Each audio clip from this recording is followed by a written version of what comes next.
ආයිබෝවන් මම ඩොක්ටර් තුසිත කහදුව අද කතා කරන්න යන්නේ දියවැඩියාව රෝගියෙක් තමන්ගේ පාද පරීක්ෂාව කරගන්නේ කොහොමද සහ දියවැඩියා රෝගියෙක් එයාට ගැළපෙන සපත්තුවක් තෝරගන්නේ කොහොමද කියන එක ගැන. මේ දියවැඩියා රෝගය නිසා කකුලේ තුවාලය ඇතිවීම ගැන අපි කලින් වීඩියෝ එකක කතා කරලා තියෙනවා. ඒක ඕගොල්ලන්ට මේ channel එකේ බලන්න පුළුවන්. බලලා නැත්නම් එතකොට මේ බොහොම බහුල ලෙස මේ පාදයේ තුවාල ඇතිවීම නිසා ඇඟිලි කකුල් කපන්න වීම ඒ වගේම ජීවිත හානි පවා සිද්ධ වෙන්න පුළුවන්. ඉතින් මේවා වළක්ව ගන්න තියෙන මාර්ගය තමයි අපි හැමදාම අපේ කකුල පරීක්ෂා කරන එක. සහ අපි නිවැරදි පාවහන පළඳින එක. අපි කොහොමද බලන්නේ මොනවද බලන්නේ අපේ පාද පරීක්ෂාවේදී.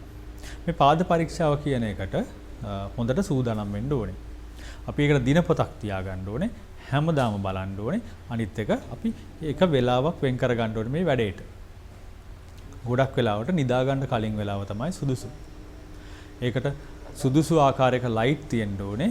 ඔබට ඔබේ ස්ථූලභාවය හෝ නැත්නම් ඔබේ තියෙන ආතරයිටිස් ස්වභාවයක් හෝ යම්කිසි ප්‍රශ්නයක් නිසා ඔබට බලන්න බැරි නම් ඔබට ඒකට කන්නඩියක් භාවිතා කරන්න පුළුවන්. කකුල පතුල බලන්න. පතුල තමයි මෙතෙන්දි බලන්න ඕනේ. ඇඟිලි කරු අස්ස නියපොතු ඒ ඔක්කොමත් බලන්න ඕනේ. ඉතින් එළිය ඕනේ. ඒ වගේම ඔබට බලන්න බැරි නම් කන්නඩියක් පාවිච්චි කරන්න පුළුවන්. වාහනේ යට බලන කන්නඩි තියෙනවා කුඩා ඒවා ගෙන්න ගන්න ඔබට ඉන්ටර්නෙට් එකෙන් ගෙන්න ගන්නත් පුළුවන්. අන්න ඒ වගේ දෙයක් පාවිච්චි කරන්නත් පුළුවන්. නැත්තම් ඔබේ පුතා හෝ දුව හෝ කවුරු හරි ඒ වෙලාවට available ඉන්න නෑදෑ කෙනෙක් හෝ අඳුරන කෙනෙක් ලව්වා මේක කරගන්න පුළුවන්. එකම කෙනා බලනවා නම් තමයි වඩා හොඳ. ඉතින් මේක ඩයරියක් තියෙනවනේ මේක ලෑස්ති කරගෙන ඒ ලයිට් ටික ඔක්කොම තමන් කරන තැන ඔක්කොම ලෑස්ති කරගෙන ඊට පස්සේ අපි ඊළඟ සූදානම් වෙන කොටස තමයි අපි කකුල් හොදන්න ඕනේ. කකුල් හොදන්න ඕනේ මද උණු වතුරෙන්. මේ කකුල් වලට ඔයාලට රස්නේ තේරෙන්නේ නැහැ. ඒකින්ද උණු වතුර බේසමකට දාලා මිශ්‍ර කරලා සාමාන්‍ය වතුරත් එක්ක අත දාලා චෙක් කරන්න ඕනේ. සාමාන්‍යයෙන් අතේ ස්නායු වලට ගොඩක් බලපාන්නේ නැහැ ස්නායු රෝගයේ දියවැඩියාව. එහෙම නිසා අත දාලා ප්‍රශ්න කොහොමද කියලා බලලා තමයි අපි කකුල් හොද ගන්න භාවිතා කරන්නේ. ඉතින් බේබි සෝප් හරි වගේ දෙයක් පාවිච්චි කරන්න පුළුවන්. හැබැයි කකුල් එක පිට එක තියලා අතුල්ලන්න එපා. හැම තුවාල වෙන්න පුළුවන්. එතකොට අත්වලින්ම කකුල් දෙක සබන් ගාලා හොදලා ඊට පස්සේ ඔයා හොදලා ඉවරුණාට පස්සේ සුදු රෙදි කෑල්ලක් තියාගන්න කකුල් පිහදාන්න. සුදු පාපිස්සන් නම් වඩා හොඳයි.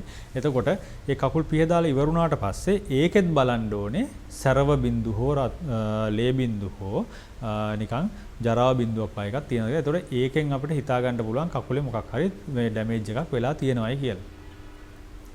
ඊට පස්සේ අනිත් කොටස තමයි අපි අර තැන ඔක්කොම ලෑස්ති වෙලා ඊළඟට කොහොමද අපි බලන්නේ? කකුලේ මම යෝජනා කරන ක්‍රමවේදය තමයි කකුලේ විලුඹෙන් පටන් ගන්න. ඒ විලුඹ ප්‍රදේශය බලන්න. ඊළඟට මැද කොටස බලන්න. ඇඟිලි වලට පල්ලෙහා කොටස බලන්න.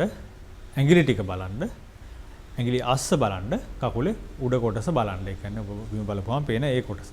පතුල නෙමෙයි උඩු පතුල. යටි පතුල උඩු පතුල දෙකම බලන්න ඕනේ. මොනවද දැන් බලන්නේ? පාදයේ පැලීම් තියනවද, සීරීම් තියනවද, මොන හරි ඇනිලා තියනවද, රතු පාට තැන් තියනවද, සැරව එන තැන් තියනවද, ලේ එන තැන් තියනවද, ගල් තැලුම් තියනවද, ඇඟිලි කරු අස්සේ පුස් වගේ තියනවද, තුවාල තියනවද, නියපොතු අස්සේ කුණු ගිහිල්ලා මොනවා හරි තියනවද, එහෙම නැත්නම් පුස් ගතියක් තියනවද, නියපොතු පොඩ්ඩක් තද කරලා බලන්න, නියපොතු වලින් ලේ හරි, සැරව හරි, වතුර ගතියක් හරි එනවද, නිය මල හොඳයිද කියන ඒවා තමයි බලන්න තියෙන්නේ. අනිත් එක ශරීරයේ වියලි බව තියෙනවද වෙන මොන හරි ආබාධයක් තියෙනවද කියලා බලන්න ඕනේ. අන්තිමට කකුලේ ඔය කියපු තැන් ටිකේ අත තියලා ඉවරලා කකුලෙන් කකුලට බලන්න රස්නේ වෙනසක් තියෙනවද කියලා. එතකොට අපිට මිස් වෙච්ච දෙයක් තියෙනවා නම් රස්නේ වෙනසකින් උනත් අපිට අඳුන ගන්න පුළුවන් වෙනසක් වෙලාද කියලා. එක කකුලක විලුඹට වඩා අනිත් කකුලේ විලුඹ රස්නේ නම් ඒ කියන්නේ එතන මොකක් හරි ඩැමේජ් එකක් වෙලා සමහර විට තුවාලයක් හැදීගෙන එනවා වෙන්න පුළුවන්. නැත්නම් ඇතුලෙන් සරව පුරවලා වෙන්න පුළුවන්.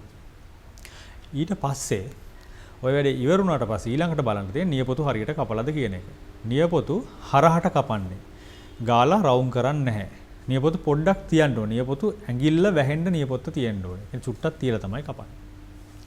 ඊට පස්සේ කකුලට අපි මොයිස්චරයිසින් ක්‍රීම් එකක් ගා ගන්න ඕනේ. ඇඟිලි කරු වලට ඇරෙන්න අනිත් හරියට දනිස්ස ගාවට යනකම් මොයිස්චරයිසින් ක්‍රීම් එකක් ගන්න. මේක දවසට දෙපාරක් ගන්න ඕනේ.